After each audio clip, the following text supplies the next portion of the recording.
everybody, and welcome back to The Torrent. I'm your host, Nick, alongside Alan, minus Matt today. Alan, what's going on, dude? Hey, Nick. How's it going, man? Hey, I had a question. Have you seen those videos of Bruce Lee where he's, like, playing ping pong against some dude, but he's using nunchucks? Oh, I feel like we've talked about this before. That's fake. That's like Photoshop. Is it? Okay, I was going to ask. Like, I thought I remember you saying that was fake, and I watched it again today, and I was like, I think Nick said this was fake, but I needed to confirm it. Yeah, unfortunately, that's totally fake. Yeah. How did they fake that? CG, man. No. Like, Back then?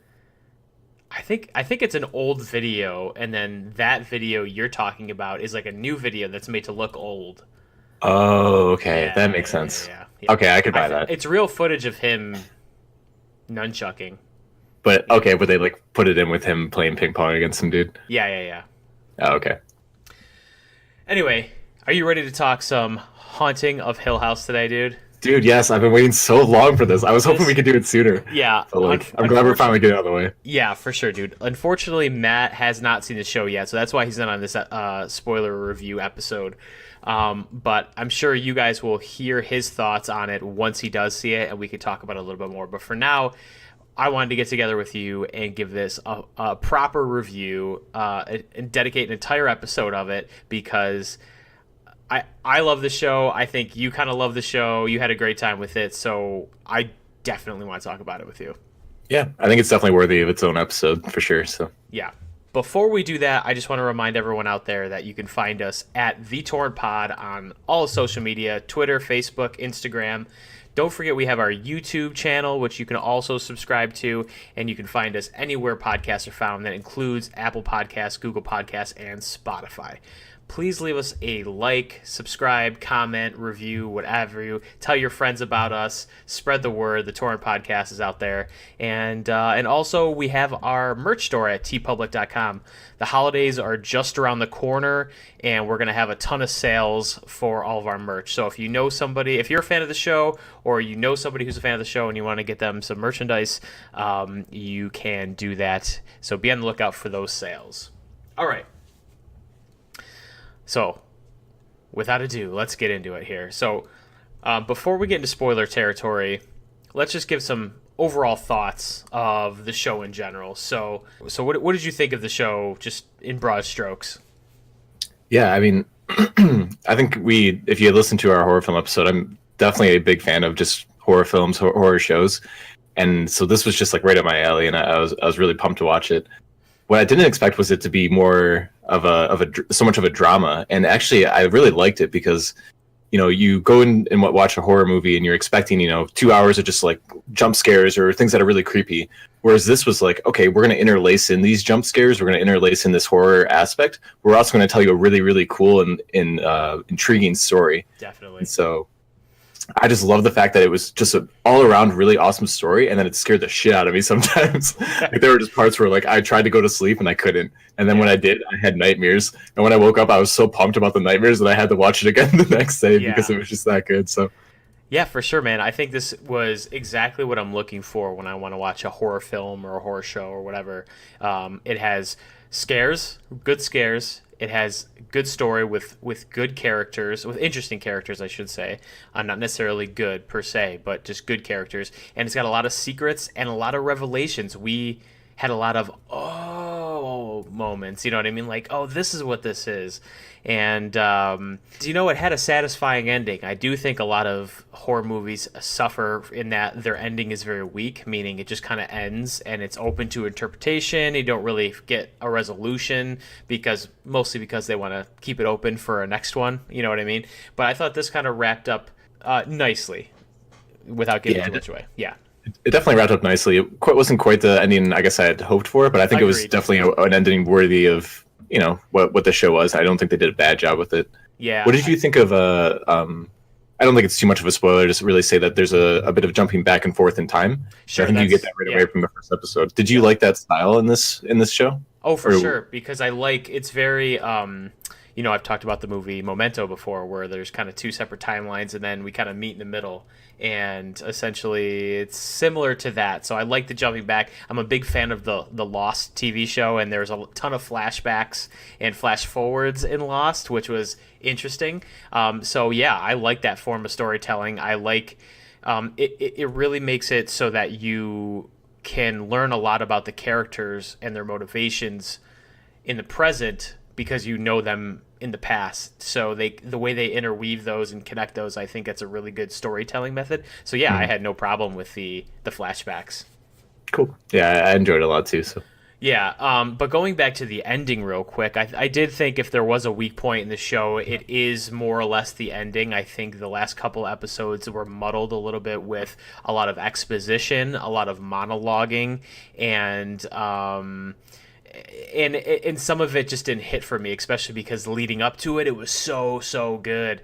And so if there was one minor gripe I had with the show, it is like the second to last episode where like everybody's monologuing in that episode, if you remember correctly. But otherwise, I think it's a fantastic show, and it deals with some really important themes. I mean, we got, and this isn't spoiling anything for at all, but we get a lot of themes of mental illness, themes of drug addiction, and really and I thought the big thing for me was the issue of parenting. The struggles of being a parent, the fears you have of being a parent. That was a very, very big topic in this show. Yeah, I think they did a really good job capturing all those themes, and I think what was best about it was they were just so relatable. They made it feel very real and very understanding, where it's like, yeah, these things are difficult things that people deal with on a regular basis. Yeah. And like they didn't pull any punches. They really showed it for what it was, and they did a really good job of it. So for sure. Okay. So let's get into some spoilers here. Okay. Let's really dissect it here. So from here on out, spoiler warning. If you haven't seen the show and you're still listening for some reason, even though it says spoiler review in the episode title, pause it, stop it, do what you need to do. Go watch the show, come back and join us again. Okay, so spoilers from here on out. All right. Let's break down the first 5 episodes a little bit, Alan. So in each of the 5 episodes, we get introduced to each child in the family gets their own episode, essentially, for us to learn more about them and their journey. So we quickly learn in the beginning that their parents were house flippers. So they buy a house, they'd renovate it, flip it, and then move on. And so they happen to buy the Hill House thinking, oh, this is a giant mansion. We put a little bit of work into it. We sell it. We make a ton of money. And then we go build our dream home somewhere else. And so the first character we meet in the very first episode is Steve. And Steve is the actor who plays him is Dario Naharis from Game of Thrones. So I'm going to refer to him as Dario Naharis. And he is a writer. And he kind of started writing about their experiences in the house. And he is facing some turmoil in his family because he essentially wrote the experiences about the house and made money off of it and profiting off of it. And it's not sitting well with a ton of people from the family. And he is the most cynical to... He's the denier of the family, essentially. He doesn't really know what happens. He thinks he knows what happens, and he pretty much denies the existence of any and all paranormal activity that's ever happened to him, right? yeah, and I think what's really interesting is he even spins it. So he says, it's not that we're actually seeing these things where the family's sick. We have a history of mental illness, and he's not wrong, I don't think, in those things. I think there is an aspect of that, but there also is definitely clearly a aspect of paranormal that's going on. So right. And we'll get to how his arc kind of wraps up a little later on. So let's jump to Theo now, the second.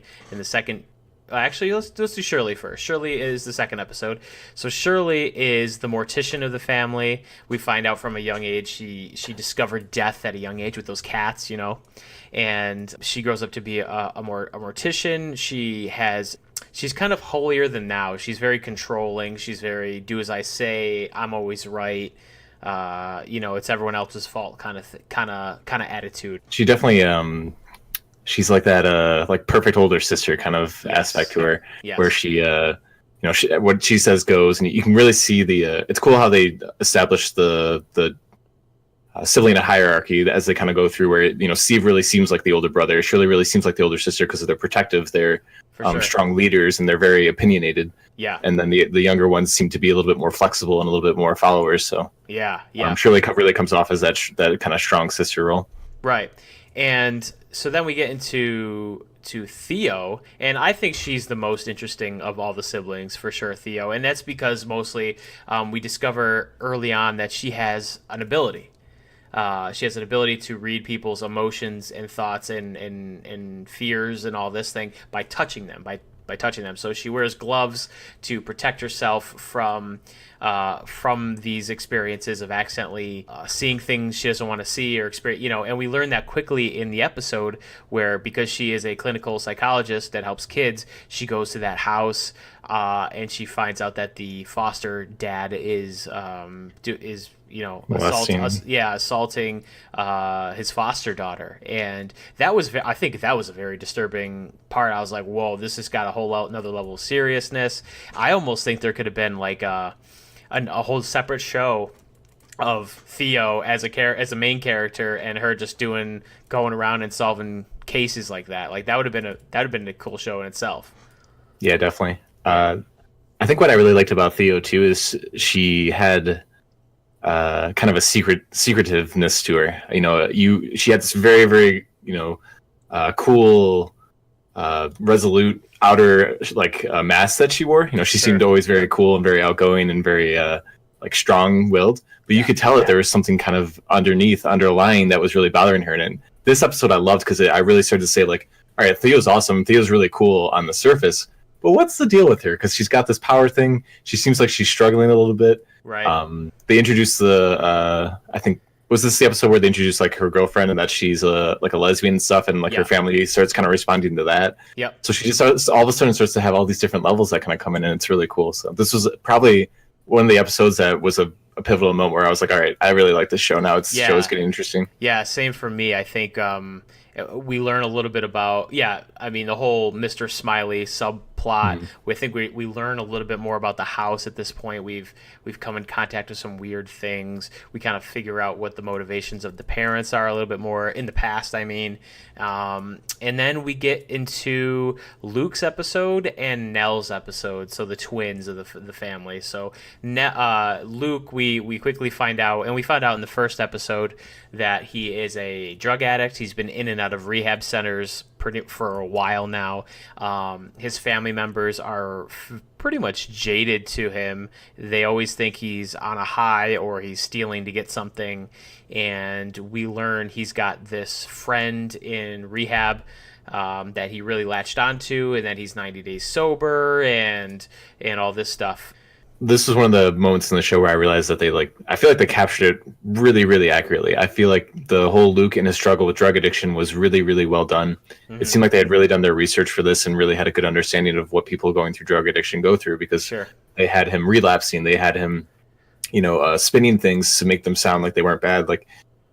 He kept saying, I got to get well one more time. And, he was justifying the means that he was, doing to steal money from his family and manipulate them and stuff. And you could really see that he knew it was wrong, but he was still doing it because of his addiction. And it was pretty powerful. So Oh, in that episode, you get to see kind of the ghost that was haunting him for part of his life too. The floating stick man. The tall man. The tall man. Which we'll come back to as we start to get into more of the secrets that are being revealed section of the show. But so that kind of leads us right into Nell's episode. So leading up to it, we kind of seen in flashbacks this bent neck lady. It's haunting Nell, right? So we go through the whole episode of Nell's backstory. She has sleep paralysis, which I find is terrifying. I know I've actually had this a couple times in my life. Have you really? Yeah. Yeah, and I just want to say they captured it very well. I think what surprised me was that she was still able to make noises and kind of move a little bit, which actually I felt was a little bit over like more than it actually is. But I think they did that for dramatic effect. Yeah. But when I've had sleep paralysis, you literally can't make a noise. You can't really move. The panic that she had on her face, I think, was just what you feel on the inside. So Okay. when you watch that episode, what she is outwardly expressing is how you feel on the inside, and they were just trying to make it so the audience could understand. But it's exactly what it looks like. On a side note, I've heard that is a way, like you can actually force your body to do that at sometimes. I think if you if you ever experiment with like lucid dreaming, you can actually force sleep paralysis even though you're wide awake. Kind of the reverse. So what you do is, it's been described to me is that you pretend like you're gonna go to fall asleep, but you resist the urge to move until your body finally relaxes to the point where it shuts down, but your brain is still happen to be awake, and apparently it can cause some really bizarre dreams and some very aggressive dreams similar to sleep paralysis, and that's why people see a lot of really crazy stuff. But anyway, so she goes to see an expert on sleep paralysis. She ends up meeting this guy Arthur, who becomes her future husband, and time goes on, they get married, yada yada yada. And Arthur dies from a brain aneurysm just randomly as he gets up. And we see the bent neck lady kind of like right there. So it's kind of, when I first watched it, I go, oh, the bent neck lady killed him. You know what I mean? Like, and I think we're meant to think that. But again, it's just something that happened. So then by the end of the episode, we see her going back to the house. Everyone kind of knows something's up with Nell. She goes back to the house. Her mother's there, coerces her, puts the locket around her neck. We see her fall, and then what happens? She's the bent neck lady. We find she's okay. Yeah, so she's the bent neck lady. So we see her traveling through time, haunting her younger self. Now I'm gonna ask you this because this was the part where I'm like, okay, this show is amazing because at the end of that episode, it's right at the end of the episode it happens, and you leave going, what just happened? I have to watch another one. Yeah. So I want to ask you this. Do you think it's been alluded to throughout the season of the show that, like, the mother might have had some sort of powers, Theo has some sort of ability? Do you think maybe the time travel thing is Nell's ability? I mean, she mentioned later on in the show that she can see time. She sees time non-linearly. So do you think that might be like one of her abilities in the family? Oh, I actually didn't even think of that theory, but that does kind of make sense. I mean, I don't think it's necessarily has to be true because I don't think everyone in the family really had an ability necessarily. But I mean, it's definitely possible that. Yeah, I feel like maybe the women in the family might have had, except for Cheryl. But Theo had it. Their mom mentioned it, having something like that. Like the I guess. Sorry, is it Sherry? I forget now. Is Sherry or Cheryl? Oh, Shirley. It is Shirley. Shirley. Yes, it is. I was getting confused. Yeah. Shirley kind of had that thing where like she would see dead things come back to life. I don't know if that was necessarily a power or not, but like I don't know what that was. Because that wasn't necessarily a house thing, was it? I guess it might have been. It might have been. Yeah. Might have been a haunting thing. Yeah. But yeah, I mean, I'm curious whether it was her power or whether it was just the house that was sending her back through time. But yeah, that whole scene was just insane. I mean, it's crazy how they make these moments as you watch Nell grow up, where she sees the bent neck lady, very very sticky. They stay out in your mind, and you're like, oh shit, these are really intense moments. Right. So when she's dropping back down through these moments, instantly you pick up that she was the bent neck lady in all these moments, and you recall them, and it just, you see her face expression as she's going through, and she realizes it too, and by the end of it she's screaming, and you remember this moment where the bent neck lady's screaming at this young Nell, and it's just so powerful. So yeah, for sure. Okay, so now we hit to the point in the season where I think this really ramps up to me. We get the episode 6, Two Storms, and this is an amazing episode. First off, we see the family all together for the first time in years because of Nell. Bring them all together. So this is the funeral episode, Alan, where they have the funeral. Yeah. And how incredibly awesome was that whole episode shot. I think I was just watching an interview. There's only 4 takes in the whole thing, Right? and it was done The like a concept. play. Oh, It was just constant, like the camera was turning, it never broke. Even the scene where the dad sees the little kids and then the camera does a 360 around them and then they're adults again. Like, they had to hot swap the actors in order to do that because there's no cuts. It was yeah. amazing. Dude, I remember watching that and feeling like I was like drunk or something because it was just like it was constant like circulating, and like just the camera work was just so intense and it just made it set this like the scene just perfect. And I think story-wise, everything was coming together. Like the drama just turned up a notch. Everyone was arguing with each other because it's the first time they've all been together. Everyone was blaming each other. A lot of unresolved issues were going on. And then right at the height of them arguing with each other, what happens? Nell's casket falls over, which is scary in itself. But like that whole sequence was absolutely incredible. Yeah, that was just a beautifully filmed episode and Yeah. a lot of very just intense escalation that goes on, and it was just cool. Yeah. And, we start to see. Oh, okay. On a side note here, when I didn't know too much about being a mortician and what morticians have to do to prep a body for death. But, did that have any effect on you watching Cheryl just casually, like, pull like a bag of organs out of her sister or another person and then like sew a scalp and get them all cleaned up like it was yeah, when you describe it like that, yeah, it freaking irks me a little bit. yeah, it does. No, it really stuck with me. That was almost as terrifying as some of the scares, and I happened to had to go to a wake last week after I watched the show, and I'm just sitting there over the cassette going like, I know exactly what they did to you. Like, I know what this really. It was very, very startling to me. Yeah. I guess you know what I mean. Moving on here, so now we get.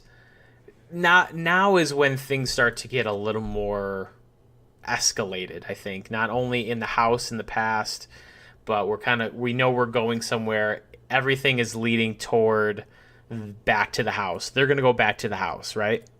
Yeah. So we start to see the dad start to discover problems with the house, right?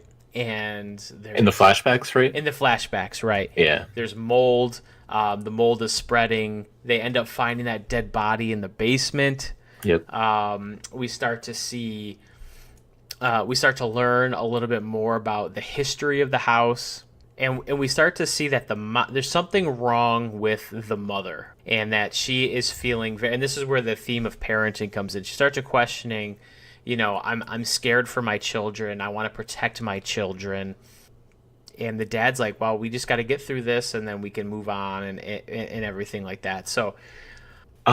Let's talk about the house just a little bit more because there's some really cool scenes, yes. And I think they developed because the house I think is a character, and they do a really cool job with that. Yeah, because there's two things that I think are really awesome: the basement that they find, which I think is around this time too. Yeah. That really freaks out like Luke, and then the red room we haven't really touched on either. Right. Do you want to talk about those a little? Yeah, so let's talk about the secret basement that Luke kind of discovers. So he's playing with Nell as a kid, yeah.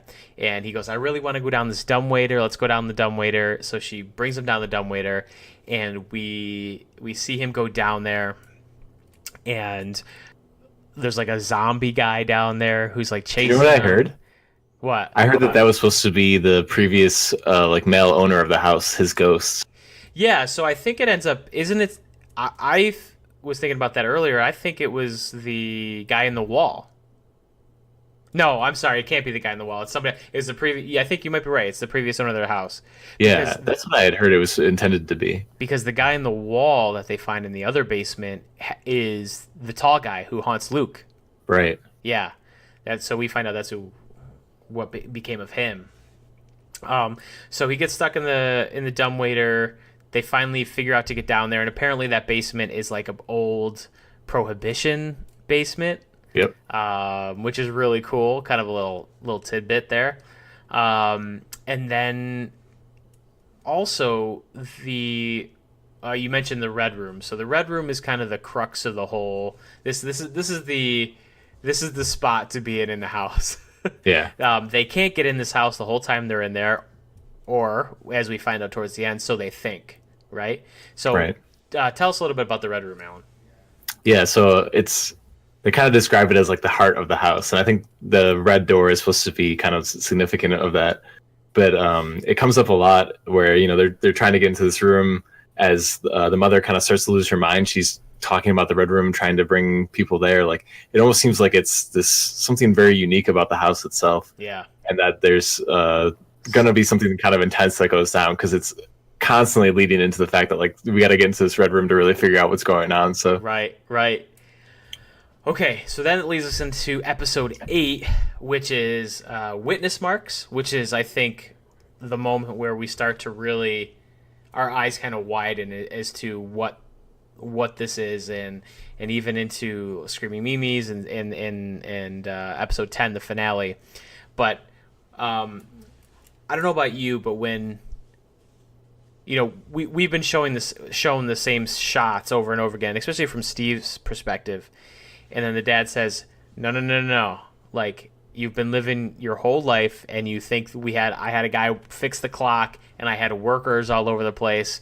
No, dude, those are ghosts. Like, you rationalize them in your head way too much. And I was like, oh, God. Like, that's pretty terrifying. And I think that was all acted very well. And to see Steve's reaction, kind of starting to realize, like, oh, crap, like, everything is real, was awesome to watch. right. Everything leads up. They kind of come back into the house, and once again, the Red Room. Everything is pointing them to the Red Room, and we start to see the incident that has been a question mark in everyone's brain since the beginning of the show, right? Right. So we mentioned that the mother has been feeling weird, kind of unsettled, right? Yeah, and there's a lot of attempts to kind of get her out of the house, Right. get her to visit somewhere else. Clear her I think head. at one point she actually, in the flashback, she does actually leave Yeah. and ends up staying in a hotel and Yes. Yep. comes back to the house. Something kind of pulls her back into it. Yeah. And so her plan ends up being all along is, and this goes back to the parenting theme, is that she's so worried, and now whether this is of her own volition or this is part of the house's influence, she wants to protect her kids. She thinks, I want to keep my kids young and innocent and protect them from any dangers that they're ever going to have to fear in life. And the only way that she can do that is pretty much to kill them. Yep. And so she represents, I think, in the overall span of things, it's kind of the one side of parenting, the fears of parenting. And the dad's kind of like, his message to his kids is, I can only protect you from so much. You may hate me because I'm going to protect you from some of that stuff, but ultimately you have to go out and experience what life has to offer, good or bad and good. You know what I mean? So you're going to experience hardships, you're going to experience darkness, but out of all that, you're also going to experience moments of a lot of good. And he references Nell's wedding about that. And so you see these two very different contrasting ways to parent. And ultimately, I think is like the biggest theme in this whole show for me. So everything is led to this Red Room. And we discover that the night of the incident, the mom, in order to quote unquote save her kids, makes a tea party. She grabs the old rat poison 2000 and takes the neighbor's kid, takes Luke and Nell, and has a tea party. And thankfully, right before Nell or Luke could sip on it, the dad rescues them. But Abigail, the neighbor's kid, Who's not a ghost. Who is not a ghost the whole time, which was very interesting. Yep. She takes a sip, and we see her die. And that kind of sparks the whole, okay, we got to get, the dad being like, okay, we got to get the fuck out of here, and I got to protect my kids. And this kind of explains a lot in terms of Nell and Luke's arc. I mean, Luke's arc is very much... the reason why he's doing drugs is because of some trauma he had to deal with experiencing the death of his friend Abigail with the rat poison.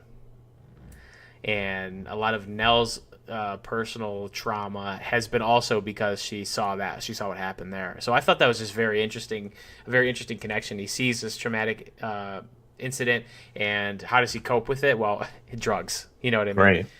So, I mean, I thought that was crazy to begin with. You know?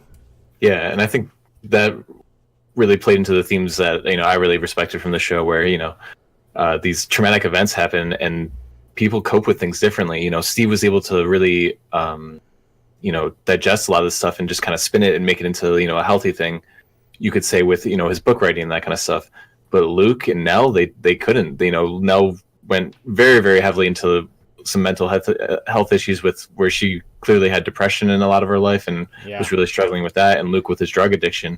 And it really shows that, like, if you don't have the resources you need to cope with these things, that you're going to find ways to do it that aren't necessarily the most healthy. And it's very difficult from person to person to deal with stuff like this. So yeah, let's get back to Steve for a second. So let's finish up Steve's arc here. So we learn towards the end of the show that he always viewed it as the family has a mental illness. They got tainted blood.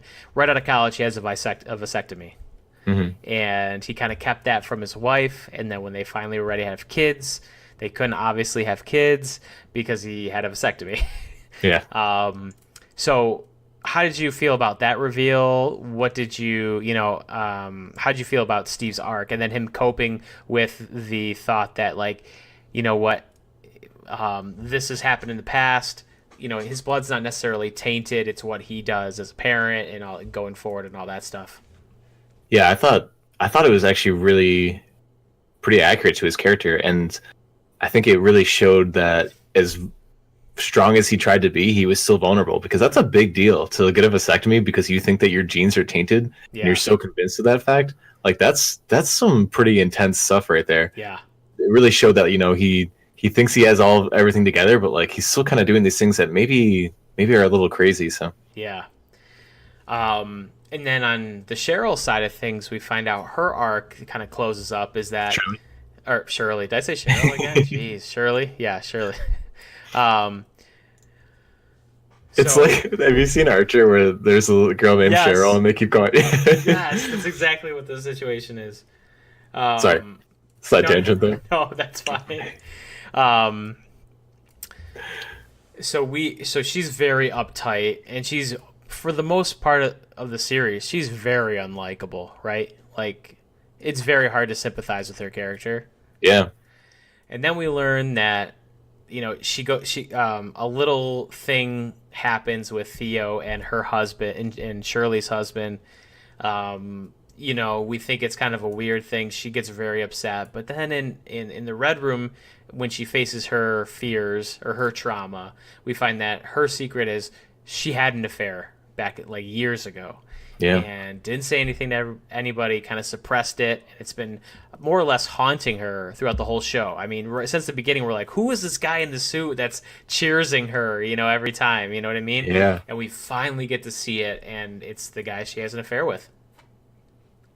Yeah, that was a pretty cool reveal, and it really showed that same thing as Steve. Like, they seem so strong, so resolute on the outside, so, like, deep in their ways, but they have this vulnerability, they have this weakness. Yeah. And as much as they try and hide it and suppress it, it comes out. And it's very cool to see that all the characters kind of go through that same kind of thing in their different ways. Yeah. So then I think the only person we still have to touch on really is, or one of the kids, is Theo. And her arc kind of wraps up when she touches Nell's dead body. She somehow loses her ability to feel completely. So she goes from resenting, she goes from being able to feel too much and not wanting any of that to be able to feel nothing. And then she realizes that she needs to let herself open up and kind of allow herself to be hurt and all this stuff. So at the end of the show, we see her taking off her gloves and kind of accepting the relationship with the girl she met. That's throughout the show, right? Right. What did you think about how that ended too? Because does she still have the ability, and she's going to have to just cope with, having other people touch other people and learn their feelings, or do you think does she not have the power, that ability anymore? She's like closed off from it now. No, I think she still has it. I think they kind of imply that, yeah, she's not afraid of it anymore, and she's gonna try and work to control it rather than hide it. Kind of almost like a little bit like Frozen, where Oh, Elsa kind of had yeah. this power, and she was like trying to conceal it and not feel, and then at the end she just kind of lets it go. So In a weird, bizarre way, I almost got a lot of X-Men vibes, like Rogue vibes or something. oh You know what yeah, I mean? yep. So I was Yeah, like, same okay, same kind of theme. this would be a really cool X-Men spin-off. I mean, they all Have we live. had this talk about something else before? What's that? I feel like we made the Frozen X-Men connection Okay, so before in some other thing. oh, I'm having maybe. like mad deja vu. I'll have to go back Yeah. and listen to the episodes. Okay. But yeah, think about it. They all live in a mansion. They all are like different. You could easily have them all be different Like X-Men. X-Men with power. Yeah. Like it'd be pretty awesome. But anyway, Yeah. so All right. You want to talk about the ending a little bit now? yeah, so let's get into the ending here. So the each of the kids face their fears in the red room, and we find out that the red room has been kind of the sanctuary of the house the whole time. So Theo discovers that the red room is her dance studio, and it's the living room for Shirley, and we see the treehouse a bunch of times, and we even have that revelation with his dad, Steve, being like, well, we were hanging out in the treehouse, and the dad's like, I never built you a treehouse, we were flipping the house, why would I spend time and build a giant treehouse? And so we keep seeing these in the book room for the mom, right? Mm-hmm. And we realize that the red room has been in the center of this whole thing. It's the cause of this whole thing the whole time. So what did you think about that reveal? I thought that was just awesome. They talk about the Red Room being sort of where I think they refer to it as like the stomach, where it's trying to lure everyone into this part of the house so it can like digest them and take over their minds. Yeah. And you can see like how it perfectly sculpted itself to attract Luke with the Luke could see with the tree house, and the mother with the book room, and like it appeals to you and pulls you into it, and then it consumes you. And it was like, damn, that's fucking cool. Like, yeah. what a cool spin to have off on that.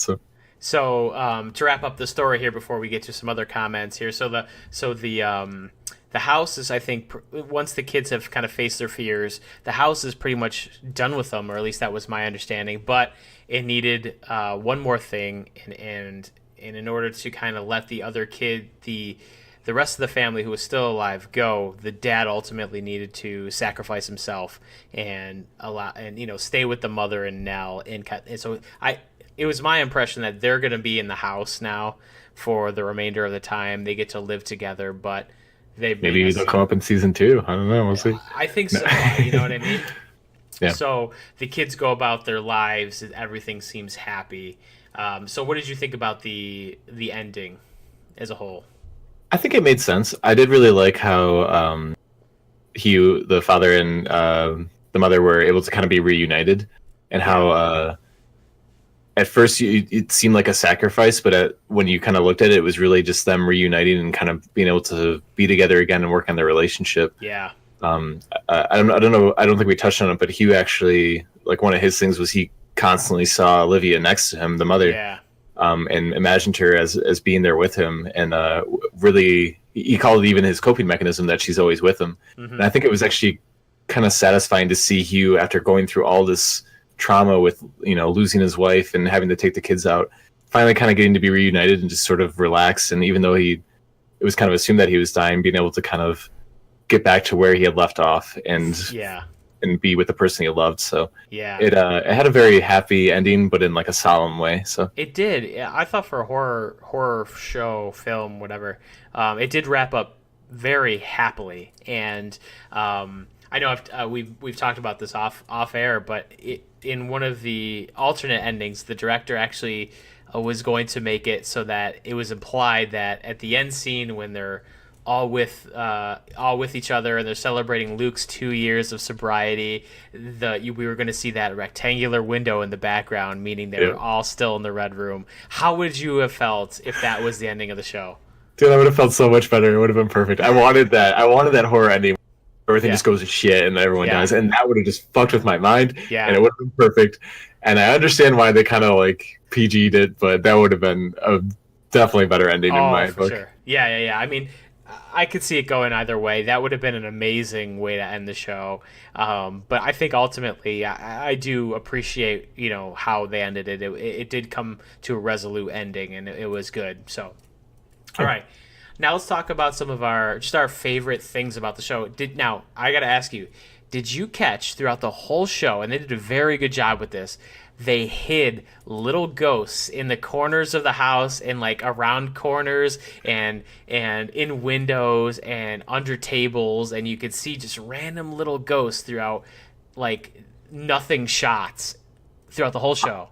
I did not, and I'm so glad you told me, because I think I had like 3 or 4 episodes left, and I picked up on a couple. Yeah. And if you didn't notice it, go back and watch like a YouTube video where they sum it up, because it's so cool. Like, it's amazing. It's such a beautifully subtle thing that they put in that probably most people didn't see, but when you do see it, you're like, oh shit. Yeah. And it was just really cool. So definitely check it out if you haven't yet. And it seems like there's certain ghosts that haunt certain rooms of the house. So the same ghosts keep appearing throughout the show. So if you're in the kitchen, you're going to see the kitchen ghost in the window. If you see the main shot of the stairs, there's always a ghost off to the right, little nook there. Yep. In the basement, when all the cops are like standing around the dead body, if you look way in the back, all the way behind them, you could see like this girl like poking around the corner. It's so creepy. And even some of the statues, like so turn their heads and stuff. We get the steady shot. So they track on one character. They move to the corner. They move to the other side of the room. They pass by a statue. The statue standing one way, and then they pan, and the character walks back across the hallway. You see the statue again, and oh, what's that? It's standing a different way. It's like, yeah, just staring at the person as they walk by. Small things like that are insane, and it's what makes the show, one, rewatchable in case anyone ever wants to go back and rewatch it and pick up on all those things, and two, it just adds a whole nother element to the house. Like you said earlier, is the house is a character in itself. So I thought that was fantastic. Just the scares are really good too. There was a lot of moments where like you're just not really like you get so immersed in the story, and then all of a sudden they just scare the shit out of you. Like they make a ghost just come out of nowhere and scream in your goddamn face. You're like, God damn it, they got me again. What was your favorite scare of the show? That's a tough one. I think the bent neck lady dropping through was the creepiest thing, but the biggest jump scare was when Theo and Shirley are arguing in the car, and Nell pops out and scares the shit out of them and like puts them off to the side of the road.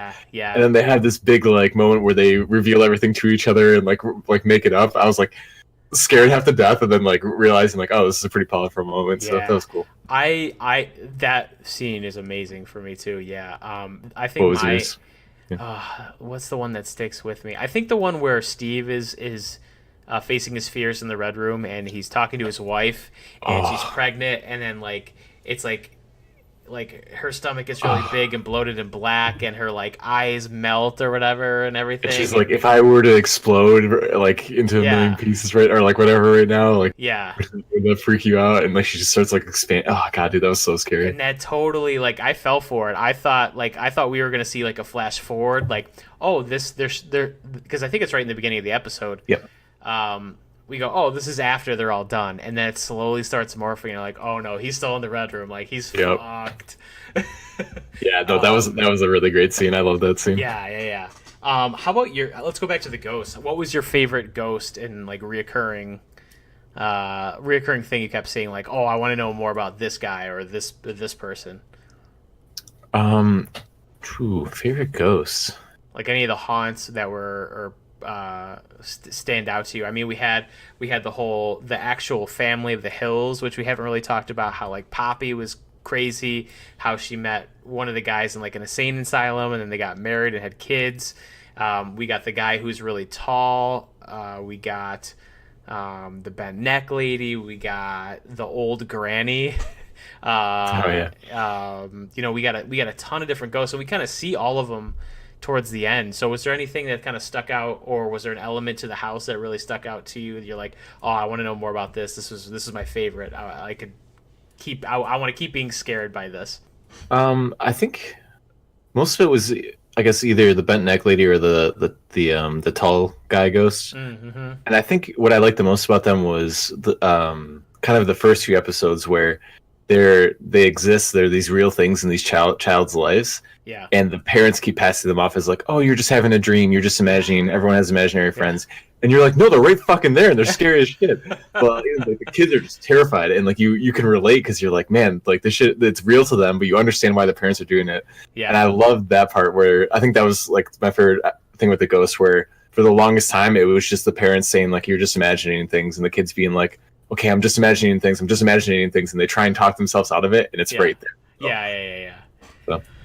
Awesome. All right, so before we give our official rating, I just want to kind of run something by you here. So this whole time I was watching the show, I kept thinking, like, a lot of these actors and actresses look really familiar to me, and where have I seen them before? And I got a couple that I think I kind of pegged, and I want to run them by you here. So first off, I'm going to start with the dad. Obviously, the old dad, the dad who plays the dad in the present is from the show Leverage. He's pretty recognizable. I've seen him before. But the guy who played the younger version of the dad, I've never seen him, I think, in a movie before. But in my headspace kept calling him Discount Pierce Brosnan.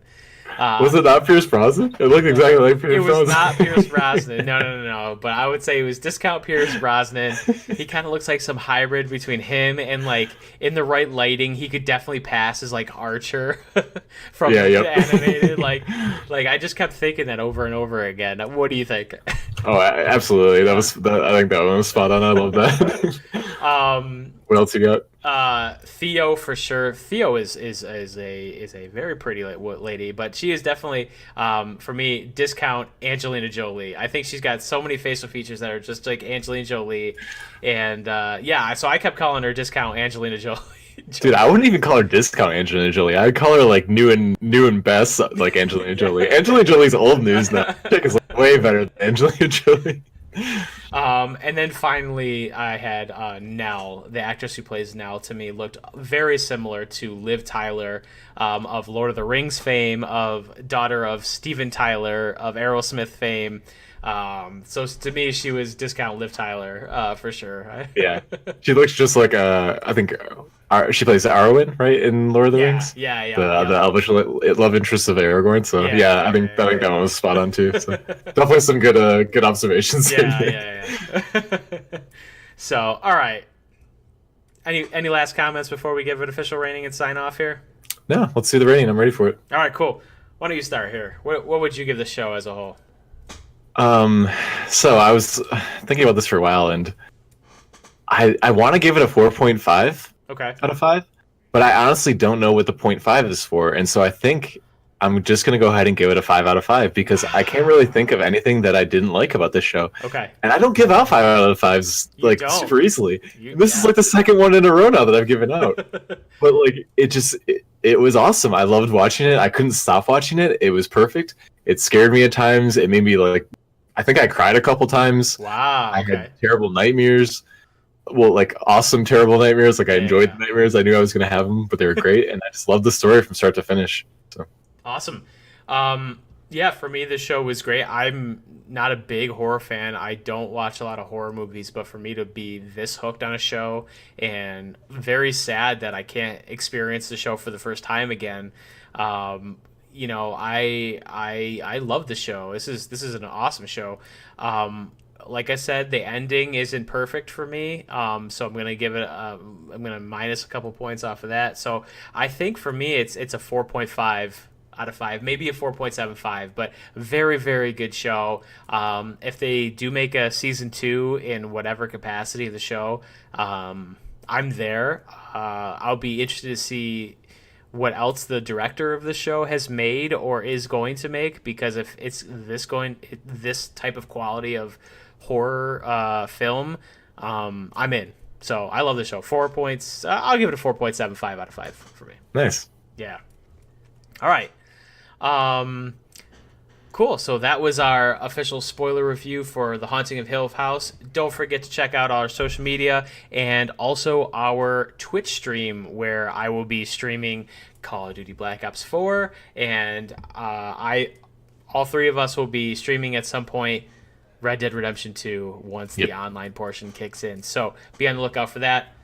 One last thing. Yeah. If you didn't like this show, and because I've heard from a couple people who said they didn't like it, let us know. Actually, write in and let us know, because I'm really curious what your thoughts are and why it just didn't hook you. Because I'm trying to understand and I just want to know better. So let us know if you feel differently about the Haunting of Hill House, and Yeah, for we'll sure. talk about We'd it. love to talk about it with you for sure. Yeah. All right, cool.